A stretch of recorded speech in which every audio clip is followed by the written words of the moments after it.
love you, but for now. I had been doing really well by most people's standards, working pretty steadily for a good 20 years almost. And around 2010, I was working on a show in New Orleans called Delta Blues, and then they changed the title, but neither here nor there. But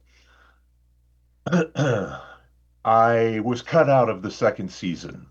And so it pulled the rug out from me financially and kind of squashed me for a while. I didn't work for about 2 years. And I was really frustrated with the business. And my friend said, "Why don't you come back to acting class?" And I was like, to do what? To read plays and be like, nah, do I really want to do, living room dramas? But he talked me into it, and I went back to class with Steppenwolf Theater Company West, which is their branch in Los Angeles. There's a Chicago-based, well-known theater company. And I wound up taking a class from these two people, Alexander Billings and Eric Honeycutt. And the class was something called Viewpoints, which was an approach to character creation coming from the physical manifestation. It came out of the world of dance in the 70s in New York City. And I'm not going to be able to get all the names correct for it, but viewpoints. You can look into, the great thing about modern life, you can Google viewpoints right now and read up on it. Uh, anyway, I had gotten lazy as an actor and was just sort of, relying on my usual bag of tricks.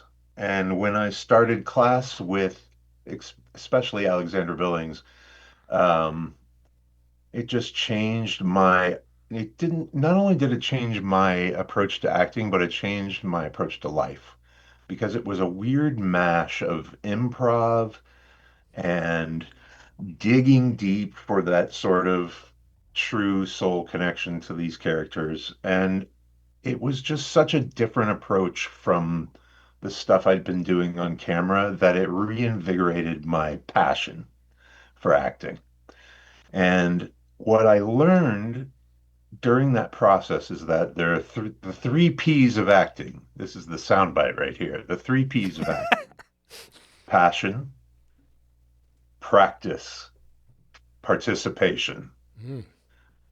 So if you have the passion for it, you're going to want to do it no matter what. I believe that talent is a myth and practice is everything. The more you practice, whether it's just the lines for your audition or we're going to get into this, but I think every actor should just go ahead and make their own films at this point. Mm-hmm. The more you practice, the more talent will seep from you. Participation means you go see your friends when they're in a play. Mm-hmm. It Yeah. means you go to the conferences that a place like Casting Buffalo hosts. Mm-hmm. It means you get to know the other people in the film community, you support them, you become interested in what is going on in the world of film, TV, etc. So that's my sort of big takeaway from going back to class and examining what it meant for me to be an actor.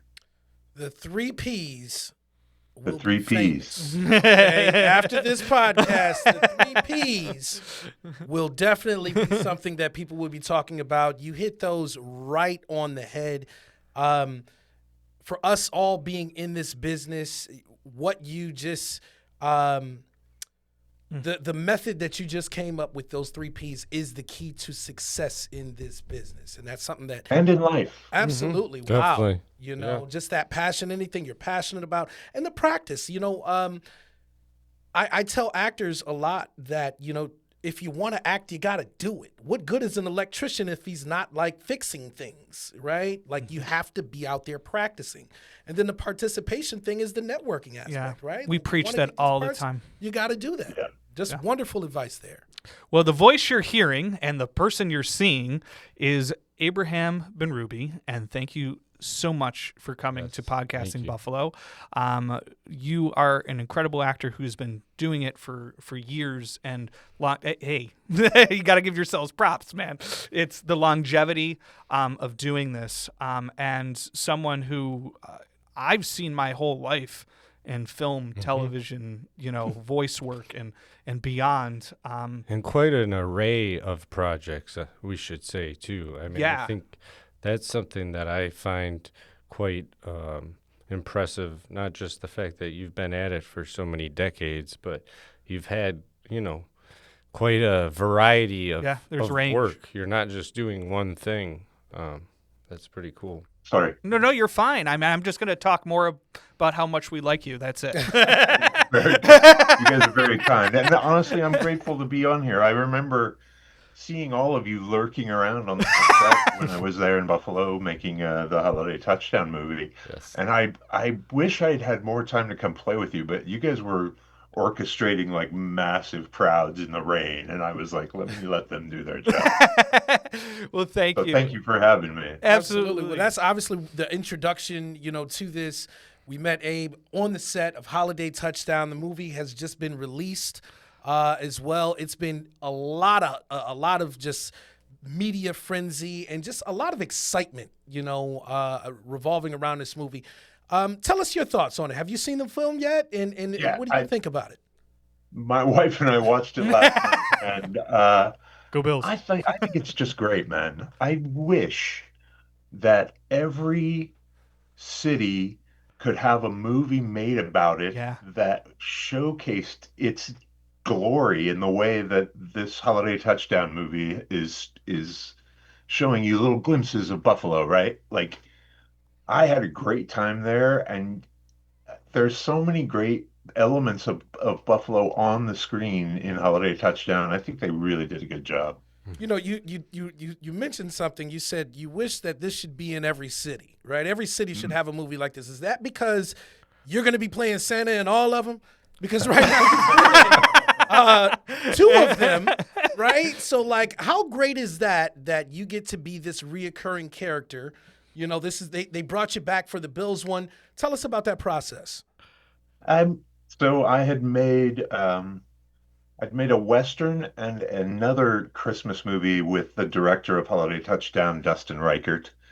And I was friends with the director of the Chiefs movie, John Putch. And I managed to weasel my way into that one. And it went well. And I met a lot of great people from Hallmark, and I got to tell you guys, it is such a different experience to work with this crew that put this movie together than it is to work on like a big fat Hollywood movie. It's tight and friendly, and there's no drama, and it was just such a joy to be a part of that kind of production. And then when you, like in Buffalo, when I would go to a restaurant and maybe somebody would be like, "Aren't you an actor?" And I'd be like, "Yeah, what are you doing in Buffalo?" "Oh, I'm working on this Hallmark movie." "Oh, what's it about?" "Oh, it's a Christmas movie about the Buffalo Bills." And they're, "It's about the Bills? What are you talking about? You're in Buffalo and then the Bills are getting a movie? Who's in the movie?" Right? Like, the enthusiasm of the mash of Hallmark and NFL is beyond, and it's really cool, man. It's not something that you get normally from a movie experience. Like, nobody's rushing up to me and being crazy about Call of the Wild. So that was really fun to be there and experience the zealotry, right? Yeah, I mean, Yeah. Word. as Buffalonians, like, we know we're excited, but for us it's always interesting, especially like people who are cast and major players in it. They're like, did you feel Buffalo in the movie? Did you feel, you know what I mean, on set? Because we know this city's nuts. But it was really a great time for all of us. And I also think that the environment that synthetic cinema created too, as an indie film, was wonderful. Mm-hmm. It was a fresh air to us all. It's exemplary, and I'm thrilled that so many Buffalo crew got to experience that, because as you guys go forward and make your own stuff, hint, hint, you can keep that spirit, right? Like, I can't. It's spoiler alert, but in the film, there's a big scene at the game at the stadium, at the old stadium, and it was just pouring rain for 2 days. And you guys had, how many people did you have there? 2,000 people? Yeah, something like that. 25, I think it was like 2,500. 2,500 people in the rain, cheering for a fake game. I mean, it's amazing, right? Like, not too many people would be sitting through that. And the Bills fans were there. The Bills Mafia showed up for this movie, and it makes a huge difference. You see it on screen, and it infected the whole cast. Joey Pants was like, "Oh man, the Bills! I'm a Bills fan now." You know, it's infectious. You guys have a good city, and you have good people there who know how to make films. And I just don't wait for Hollywood, you guys. We've been starting to get Hollywood films in and majors coming through, but like the base, that's the bones of it. We've been working 10, 15 years together, so the family's there, and it really is to the point of like, we know the tricks of the trade, we know the conversations, we know the networking to be had, we know what we need to do to create. And I think a lot of us, we actually literally had a wrap party for a major the other night, and there was a ton of buzz in the room where we're like, what are we waiting for? Like, we were waiting for the cavalry to come. We're the cavalry. It's time. So I think now that this city is going to continue to grow because of the tax credit and the films coming through, we need to take that next step of the pedestal as a crew and film family to community to make that leap for ourselves, because that's how we're going to sustain. That's how we're going to sustain, for sure. Well, let's transition. I want to hear a little bit more about your early career. Looking at your impressive array of credits, I mean, you got stuff in there. I mean, classic shows that we've watched, right? You started off, in television, doing a lot of sitcom work. Were you a teen actor? Tell us about those early years. Well, I grew up in Indianapolis, Indiana, and I started, my very first role was in third grade as Santa Claus. Oh my God. Full circle. Wow. I'm in full circle. Keeping it in the repertoire. And I wound up starting doing theater at the local Civic Theater, Indianapolis Civic Theater, which was a great kids program. And we did a lot of like the Red Shoes and, Rumpelstiltskin kind of stuff. Mm-hmm. And in high school, I went to Broad Ripple High School, and we had a performing arts department that was pretty robust, considering it was a public school. And a PBS after-school special came to see if they could hire any local teenagers for their anti-drug miniseries, and a few of us got to audition, and I got a small part in that. I was like the pill pusher at the pool hall. And that was called Private Victories. It's still out there somewhere. Wow. So from that, a Hollywood movie came to Indianapolis to use our Olympic diving facility, and they somehow watched this Private Victories watching the lead girl, and they saw me, and they were like, "Oh, we need a big bully in our movie." And so I got to audition for this Hollywood movie called Diving In, and I wound up getting that part, and they sort of wrote me into the rest of the movie as the bad guy's henchman. And the director of that was an Australian fellow named Strath Hamilton, and he encouraged me to come and meet his agent in LA. So I went out there for 2 weeks. I stayed with a friend of my mom's. I met this guy, Scott Manners, and the first thing he said to me is, "How come you weren't a football player?" And I said, "Well, I was too busy in ballet." Yes. That's how I got my agent. So that being said, Let me yeah, ask well, you. Let me ask you this. I won't. Go ahead. Let me ask you this, right? So for the audience and maybe the viewers, they may not know how big you actually are, right? So like even your size, you are ginormous. I'm a little guy. Everybody knows I me, was right? saying, Okay, it I'm a would little be- guy, but you could probably you're stack 6'7", Pete right? twice. Yeah, you're 6'7", right? How tall are Well, you? that's why you're sitting closer to the camera, right? Right. Makes you look bigger than It's even the Tom Jordan Cruise right effect. there. They use that in Lord of the Rings. Right. Yeah. I'm big. I'm 6'7".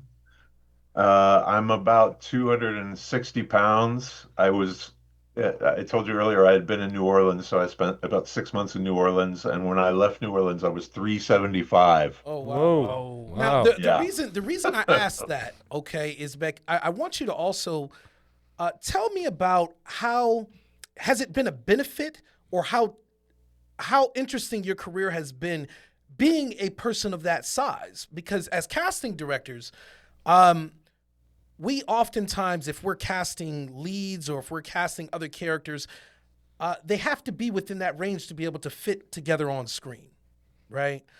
These are things that actors don't look at, because sometimes it'll be, an actor will ask me, how come they didn't get the part? And physicality does play a part in that, right? Like what you look like physically on camera. Of course. How have you been able to navigate your career? Being 6'7", that's bigger than most people. What type of roles have you been attracting because of that? Hmm. Well, I was lucky because I came into the business at a time when there was less competition than there is now. Okay, bye, Jordan. Hey, Just came to fix my mic. So, at the time when I started, let's call it the first 5 years, I only was up against like maybe six other dudes, right? Yeah. Like there were only about 6 to 10 big dudes, and because I had had some early success with a show called Parker Lewis Can't Lose, I was able to get in the door and have like one less step, right? Like maybe I got to skip the pre-read at that point. Um, Most of the roles that I wound up auditioning for are the big guy, and sometimes it's the gentle giant, and sometimes it's the tougher guy. And I don't really book the tougher guy roles very often. If you look at it, every now and then they try to make me into a tough guy. I did a great movie with Oliver Stone called it was Stray Dogs when we did it. I don't remember what it's called now. But anyway, I was supposed to be this tough biker dude with tattoos and such. And I, that's a great audition story. Ask me, somebody take a note to ask me about the Oliver Stone movie, Okay, and I'll got try it. to remember what it's called, or you can look it up. Do you feel like that physicality has helped you? Has been a burden? Has not, been exactly what you wanted, or is there things that you wanted beyond that, or have you come to love, that archetype? Well, I think as we're meant to be speaking to young up and coming actors, Yeah. what I would say to that is it has both been an advantage and a disadvantage. It's been an advantage in that there are less people up for the roles because there's only so many people that are over 6.5 feet tall. but it's been a disadvantage in that it's easy to get typecast as just the big guy, right? Mm-hmm. I think I got lucky being on ER Yeah. because that role Mm-hmm. could have been anybody. And the bigness of it only came into play when they needed to make a joke of it, which Mm. I always appreciate. And Yeah. because people so many people saw that show in Hollywood, I sort of lost the archetype of the big guy, right? I was going up for other roles. That's kind of gone back now with less exposure, and mostly what I go for is the breakdown is gonna say he's a big dude with a beard, right? Yeah. Or he's eating a piece of cake, or you guys read enough breakdowns to know. Um, but I think that the takeaway from that is, as an actor, you may like for me, I would love to play a knight in shining armor, Yeah. right? Yeah. Not out of the question, just based on physicality. But the minute I start speaking with my Midwestern American accent, maybe it doesn't make as much sense. And no matter how good my British accent is, I'm not going to beat an actual British actor to Yeah. play a knight in shining armor. I don't think, unless I'm a big movie star, right? The big movie stars, that's a whole nother. Listen, let me interject this. The big movie stars is an entirely different world. Yeah. I don't even think of that as acting. That is, Yeah. it is movie starring, Yeah. right? Mm-hmm. Mm-hmm. What I do is still acting. Yeah. I can still go to the grocery, Yeah. without being harassed. Um, so that's a great thing to aspire to, but it's fucking impossible. Yeah. Yeah. Yeah. I mean, I think Martin Scorsese said it once, where it's like a lot of the big Marvel movies and these big tentpole films and movie stars, it's like a Disney World or Universal. It's an attraction. You know what I mean? Yes. It is an attraction, and it is an entirely different world. And there's so many people, amazing actors out there that like that's what you should have been inspiring to do, is finding the characters. And we spoke with our good friend Bill Fichtner, and Yeah. he talked about how like it's about this characters. It's about what do you find in there that you can feed on, and that it doesn't have. He's like, no one will ever hire me as the lead actor. He's like, but that's not where the adventure is. The adventure is in the character. And it's so true. And like, I wanted to bring up ER naturally because that was such a phenomenon in television. And for you being such a major role in that, is incredible. And it really is, an amazing thing for you to stand your laurels on.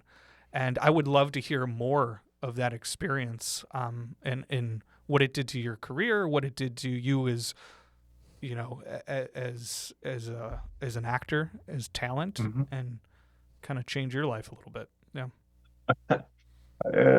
Yes, and Yes. um, I have for your improv community kids, which I love. I'm like a devotee of Robin Williams style improv. But I've decided that there's a new game. It's yes and yet I like that. Yes, Yeah. I love it. Right. Yeah. That's good. acting joke. Bad acting joke. ER was massive. I mean, it was at one point there were allegedly 40 million people watching the show Yeah. every week, right? I don't remember when that happened, but it was quick. It was like the fourth or fifth episode. It skyrocketed. So what was super cool about that, there's so many elements, but the coolest thing I think was watching George Clooney going from being a very, a respected working actor Yeah. who was, handsome guy who's on magazine covers and all that shit, to being Batman, right? Yep. That was an astounding thing to experience. And he's a great example of he's an excellent actor. He's wonderful to watch. He invests his entire spirit and being um, into the character that he's playing, but he's so much more interesting in real life. Like he's super intelligent. He remembers people. This is a great. George Clooney's a great example of participation. I remember riding on a golf cart with him across the Warner Brothers lot, and here comes another cart, and he'd go, "Hey, there's Steve Galan, executive. How's your daughter Susie? Is she still playing golf every weekend with your ex-wife?" Like he knew all these crazy details about people's lives because Yeah. he was invested in the entirety of the show business Yeah.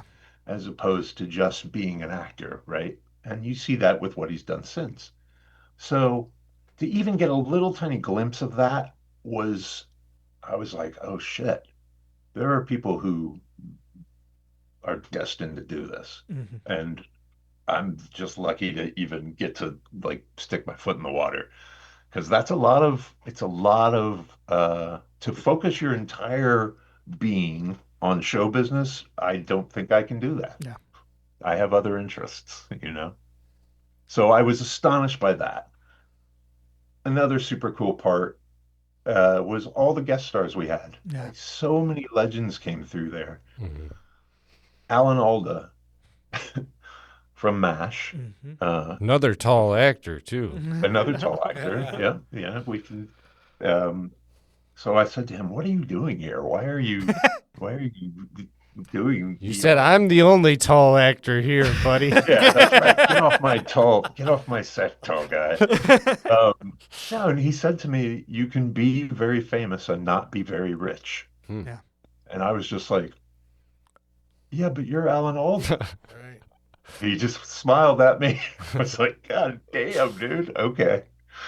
So that was a good lesson to learn. And he was right. Um, ER was magic. There's never going to be another show like that. No. There will be other hospital shows, but It certainly mix set of- Precedent. yeah, It did. there was, and so many shows have I mean, followed since, you know. it changed television it's 1994. So we're talking about whatever that is, 30 years ago already. Yeah, but I mean, like you said, with all those guest stars, it must have been a clinic for you to just watch and take in guest star after, people who've been all walks of life and all walks of study to Yeah. come through and just, especially at the age when you were doing it too, Yeah. to just like absorb all of that. Oh, It's fun. so many heroes, man. Clancy Brown Yeah. from Highlander. Mm-hmm. He was on the show for like a year. Donald Logue, who was the taxi driver for MTV, who was a hero of mine back then.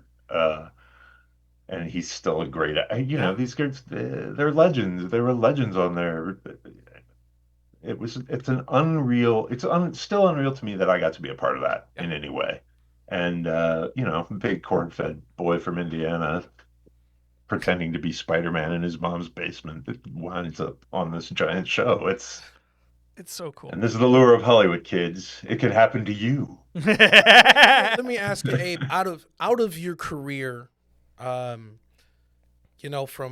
television, film, what are some of your, maybe give me two of what your favorite projects were to work on, and what did you take away from those experiences?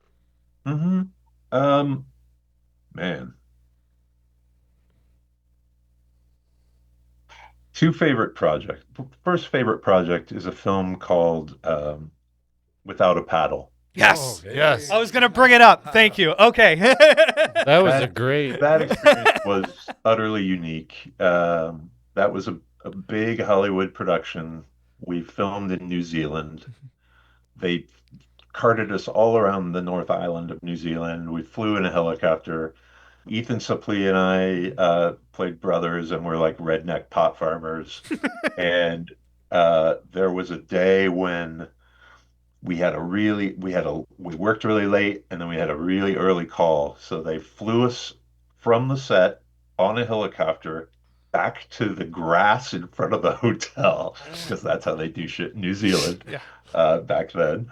Um, and when we were on this ride, the pilot was like, "Oh yeah, you wanna see a waterfall?" And we're like, "Yeah." And so we did like this stunt run up the river, and I mean, for me, probably the best part about show business is the travel. Mm-hmm. I'm such an explorer. I love to find all the good bookstores and record stores, which I did in Buffalo, and the New Zealand adventure was just like it's a magical place. We were treated like movie stars, and I don't anticipate that ever happening again. But I highly recommend if you can become if you can be hired on it goes to New Zealand. Um, so yes, that was a fantastic experience. I made some really good friends on that I'm still friends with on that, which doesn't always happen. Um, and then my second favorite experience, I also I like the opposite end of that, right? I like a really everybody's getting paid the same. We're all in this together. You hump a light up the hill if you have to. Independent movie. So for I made a lot of those. And I think probably my favorite experience of that would have been a movie called Wrist Cutters, Okay. a love story, um, which has Patrick Fugit in it, and I play an Austrian zombie I love it. who complains about cottage cheese. That's And my awesome. dressing room was my car. And everybody just it's like a more like a summer camp kind of feeling to making a movie, and Mm-hmm. I love both Yeah. ends of that. It's only when you're somewhere in the middle, like doing a on soundstage TV show, where I get a little like but man, if I'm like, we had a great scene in Holiday Touchdown where I'm with these reindeer, right, out on the hilltop, and there's the view of all of Buffalo. Mhm. You guys probably know which park Chestnut that is. I'm Ridge. not going to Yep. Yeah. remember. Chestnut Ridge. Yeah. Yeah. Chestnut Ridge. Yep. So great. So what a great place. And I'm out there with reindeer, man, with real reindeer. Like, what? As I recall, they were actually from Buffalo. Those reindeer, weren't Yes, they? they're Yeah. local. That's Yeah. right. They're locals. And They were local hires. Yeah. Wow. they were local hires. You guys probably had how many? I mean, how many reindeer did you go through before you found those two that Yeah. were good?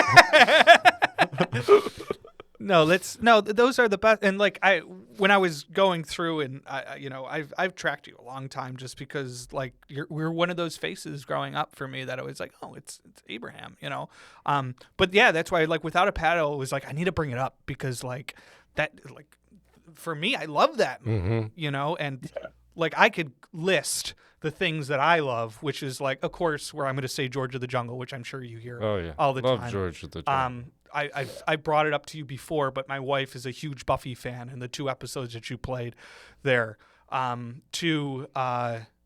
like The Shadow. I love that movie. You know what I mean? I was like, he got to be on the set of that movie.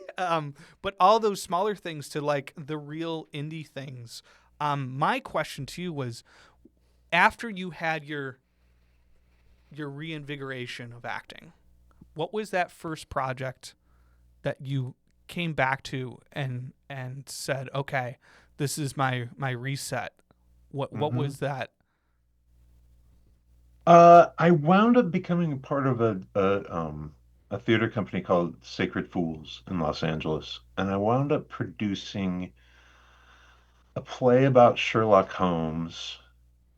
Um, that was a sequel to a play that had gotten me into that theater company, and I I'm trying to remember what the next actual film project was. It was a while. I Yeah. didn't work for a while, or I worked a little bit, but I'm gonna say that the next super fun thing I did was a TV show called APB, which we made in Chicago. Uh, and that was super fun because I was like a scientist. I had, and we got to shoot in a really cool actual University of Chicago science lab with the real like a sterile room and all of that. Um, I don't think I really got to. That wasn't one where I really got to dig into it. But the next project was a show called Barkskins, which was set in 16th century Quebec and was sort of the story of the conflict between the Dutch East India Company, the French military, and the native First Nations Native American people. And that was a really cool, kind of odd production, directed by the guy who had directed 30 Days of Night, which is a Okay. great vampire movie. It's great. You guys need to make a Buffalo vampire movie. P.S. Ooh, all right. I'm on it. I'm a horror guy, Yeah. so I'm on it. Oh, you are? Oh, yeah. fantastic. Well, then, then let's just transition to this. Another fantastically super fun movie that I am 100% inspired by is Christmas Bloody Christmas, where I, again, play a Santa Claus. This time, a little bit less friendly than the one in the Hallmark movie. So what's cool about Christmas Bloody Christmas, and this is a great thing for your community to look at, is the guys who made this film, uh, Joe Bagos and Josh Ethier. They have a company called Channel 83, and they do these.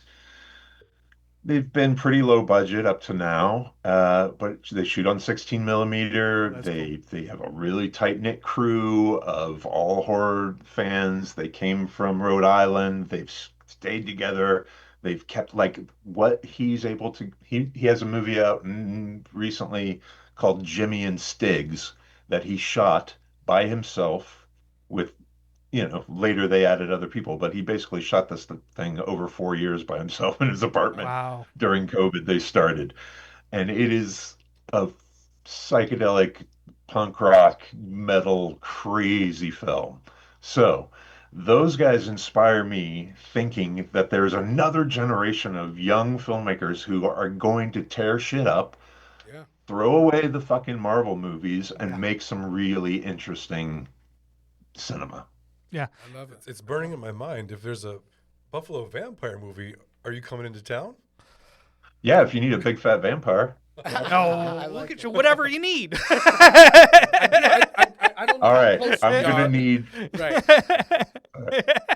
No, I mean, there's so much great old architecture in Buffalo. Yes. I would love to see somebody take advantage of that, and a vampire would be a good choice. Yeah, there's a lot of indie filmmaking here in Buffalo. The Greg Lambersons, the Sam Qualianas, who've really really ate in that department locally, and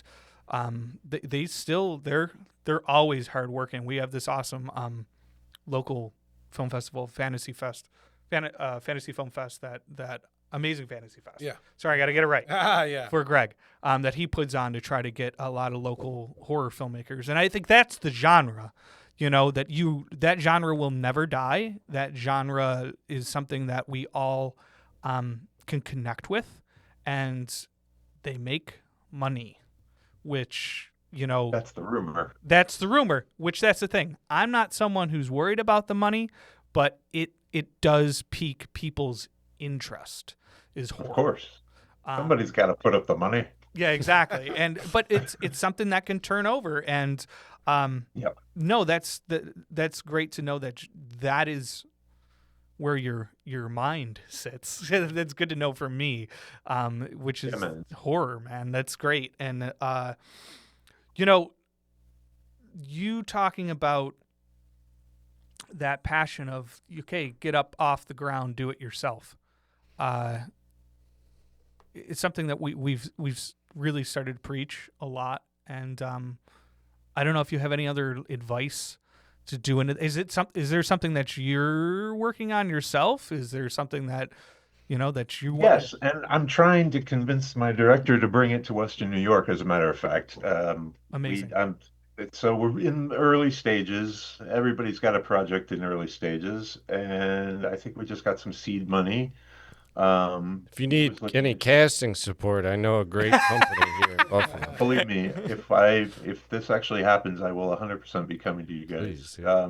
I'm pushing hard for Western New York. Every single thing, every location you could ever need is there. Yeah. A million interesting faces and places, right? Everything's Like, 15 that's minutes away too. Every location is 15 minutes totally, away. totally. That's so fun. You guys, do you know two things? I want each of you to recommend a film made in Buffalo to me Ooh. to watch, especially if it's one of those small ones that that I wouldn't necessarily have heard of Yeah. if I hadn't been to Fantasy Fest, right? Yeah. Or what is the festival? Well, Amazing Fantasy Fest. So, Amazing Fantasy. the one I'm going to recommend is I'm going to self-deprecate here. Oh, you're gonna go with yourself? Yeah, why not? I made a film back in 2014 called Dwelling, and this was me fresh out of college, and me going, I don't know what I'm doing. Like, do I go to New York? Would I go to LA? I have no money, and me and my friend Brandon Williams, who was a media production major, kind of looked at each other and said, can we make something here? And it was about the same exact time that like everybody kind of had like were coming off the ground, and we knew Matthew Nardone and Joe Blodgett and Matt Fleck from ND Studios, which is a rental company here, and Matthew Nardone was just the gaffer on the latest horror film that shot here, and we kind of were like, oh wait, let's get the resources together. Who owns a camera? Brandon acted. He was a SAG actor. He knew people had been in stuff in LA and Atlanta and kind of brought them forward. And we spent 15 days in the summer of 2014 and shot this thing out for like $50,000. And that was it. Never again will that ever happen, but it was an amazing experience. And so I directed the film. It didn't come out for another 2 years because we went into post-production hell, and finally came out on the other side, and we were able to get like distribution through Sony Pictures Entertainment, like one of their subsidiaries, and got into like Walmart exclusives, and when streaming just kind of became a thing in 2016. But I was very much like, okay, that I learned what an environment of participation and caring was, because everyone was there all in, like you said, like having those movies where you're just like all in to be there, and it was an incredible experience. And then I learned how to be a filmmaker after that. I was a production assistant and kind of then went down the path of learning. So my recommendation is my baby, but now that baby is over 10 years old, and I got to make another one. Yeah. It's time. Now I know the business a little bit more. So that's my recommendation. What do you guys got? So if it's got to be a horror film, it doesn't have to be. I stick with the horror genre, whatever. I got a horror film and a non-horror film. The horror film was one that I think really exemplifies some of the work that the Buffalo crew can do here, and that's why I would tell you to check it out, and also shows some Buffalo scenery, I think, in a nice way. And that is a film that was made in 2023 called The Puppet Man. Yeah. And a lot heavily shot on the campus at Buffalo State University. Nice. That was an interesting one. And then a non-horror film, I would tell you, and I'm sure you may very well have seen this film already, but that's Buffalo 66. And that film has, the Bills tie into it as well. So given how you've also been in a movie that's got the Bills in it, I can only, suggest that one too. It's a good one because I haven't seen Buffalo 66 since when it came out, right? It was like one of those ones that you had to get at the DVD store. Mm-hmm. Yeah. Cool. All right, good one. I think my recommendation, if we're going to stick with that horror type of genre, was a film that I got a chance to work on as an actor as well as casting director, big studio film that came to the area, The First Purge. And that was shot, in Buffalo, New York. I had a day player role. I played Pastor Carl Armory in that film. But also you get a lot of Buffalo showcase, a ton of Buffalo extras. I think prior to us doing Holiday Touchdown, that was the film that required the most extras out of Buffalo. So it was a lot of Buffalo faces, in that one. And that was a big studio film, Blumhouse. So I would recommend The First Purge. Jordan? Did they shoot any other purges there? No, just that one. No, just that one. Oh, wow. Yep. Okay. What's yours, Jordan? So I've got the hyper local indie flair because I run a 48-hour film project. So I run the Buffalo 48-hour film project. So I would send you Something There by 38 gigabytes, this year's winner, and it's a short, so easy watch. And I'd probably also send you my greatest 48-hour film. But I've helped people in this community produce over 250 films in the past 9 years through this competition. I've set the framework where they make them. Right. And there's the majors, there's the indies, and then there's the hyper local indie, and we've got that too. And they come out in force. I love that, and I'd love to see those. And I'll tell you what, that's exactly what I'm talking about. That's the kind of thing that local actors should be participating in. Absolutely. You should have too many entries for the 48-hour film contest. I love that. We're always growing, and it's the actors' playground. I was just telling, I just was the judge of a talent competition that Harry hooked me up with, and my spiel at the end was, you got to check it out because it's not just for the filmmakers, because you need actors, you need everyone with every talent to be a part of it, and for the actors, they get to try out directors, they get to try out who they want to work with. And if it doesn't work out, pretty low commitment. And they also get their tape back real quick because it's done in 48 hours. You don't have to wait for that. It's nice for them. Yeah. Well, and that's an opportunity for an actor to, first of all, every actor should learn all the other aspects of filmmaking because it just makes you appreciate the collaborative nature of making a film. Secondly, because we are now expected to, self-tape these auditions, and your audio has to be good, your lighting has to be good. If you have to edit it, you've got to have clean edits. You can't just be, fumbling with the camera while the professional casting directors like yourselves are not going to be inspired by that. 48-hour film festival is the perfect opportunity for an actor to write themselves the role they want to play. For me, I'm never gonna, we kind of touched on this earlier, but nobody's ever gonna cast me as the leading man. That may not be true, but let's just go with that premise, right? And something like the local 48-hour film festival, I can write myself a 5-minute love letter to what it's like to never be the leading man, right? So all of us have a film studio It's true. in our pocket. Yep. You can literally make a movie by yourself with this thing. It's not going to be as good as if you involve other people, your friends, other actors, people who already do it. But there is no reason to wait for money. No. Make a film. Use what you have. There's a great thing called Dogma 95 that was set up by a director called Lars von Trier and a lot of other European art film directors. And it was essentially only use borrowed equipment. The script has to be handwritten. You only use available light. Simplified filmmaking. I would urge everyone who gets this far into this podcast to go and look at Dogma 25, DOGMA 25, probably .org, and read their manifesto and understand that with this and this, you can make your own movie.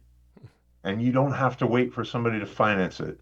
And you don't have to wait for somebody to show up from Hollywood and discover you. You can make films for the audience you have. You can make films for the community you have. And if those pieces of art have heart, they will find a wider audience. I would encourage every single actor to start practicing filmmaking. Yes. Get another actor, get both your cell phones and shoot an interview. Just do that until you get the lighting right, until you get the angles right, until you understand what it means to cross the line. Because big Hollywood directors will still be like, am I crossing the line? I don't know if I'm crossing the 100%. line. Do you even know what that means, right? Like, this is how you, there's no shortage of free resources online for information. There's no reason to be afraid. There's no reason to think you can't do it. Everybody who's watching this podcast has watched enough movies to know how to make a movie. Yeah. You've watched enough behind the scenes. You've been on set and seen what they do. I encourage everybody to make their own film. There's no reason not to. And now it's P number 2. It's practice. It's all about practice, right? For sure. It literally is. I've had the honor to be working with Buffalo State, my alma mater, for the last 6 or 7 years, in which I've been brought on as a production supervisor for their pilot, which is kind of like their keystone thing. So 2 weeks ago, I was able to be on there as a supervisor. And they're shooting their pilot. Now, they've been making short films, but now it's like they have 5 days, they have 12-hour days, they have to go run under the gun, and they have the equipment, they have the lighting, but like they never had done it as like a whole piece of the pie before. They've done it as like the indie filmmaking, but now it's like, okay, now you have actors in a room. Now let's block them, let's stage them, let's throw out that shot list that you thought you can get 70 shots in a day with, and like feel what naturally is going to happen. Yeah. And exactly. And like, let's see the blocking. Let's take that camera and move it to where it needs to be. That's right. And it was amazing. Again, every single year they impressed me. And this year, again, seeing that growth. And just within 5 days, how much better filmmakers and how much better actors they became, and just seeing that growth. And it's like, do that every weekend and see how quickly that practice will become to promise. Totally. That's well, listen, great we actually have to wrap things up soon, but before, I need to hear this Oliver Stone story. Oh yeah, good. Yes. Okay. We can't. I'm glad you remembered that because my memory is like Swiss cheese. All right. So the movie wound up being called U-Turn. It's J-Lo's first feature film. She wears a very luxurious red dress, we'll put it that way. And I'm like a biker. And the scene is I come into a convenience store where Sean Penn is getting a soda or whatever he's doing, and I rob the store and I take Sean Penn's bag of money. Now, in the audition, I want to say this was 1997, and so I was that's probably my peak of confidence in my own abilities and comfort in the process of auditioning. That was the year I did George of the Jungle. ER had been on already 3-4 years, and it was a big hit. So I go into this audition. It's a great casting director named Mary Vernew, who I've known for years and years. I believe that was her. I hope I don't get that wrong. Maybe you guys edit that out. Point being, so I go to the audition, and I'm supposed to be, this super tough guy, and I've got a gun to his head, right? And so I've got it like this in the audition, and the camera's the camera. And I don't know why, but my line was like, "Give me the bag." And he said, "It's just books." And I say, "Oh, I'm a reader. Toss it."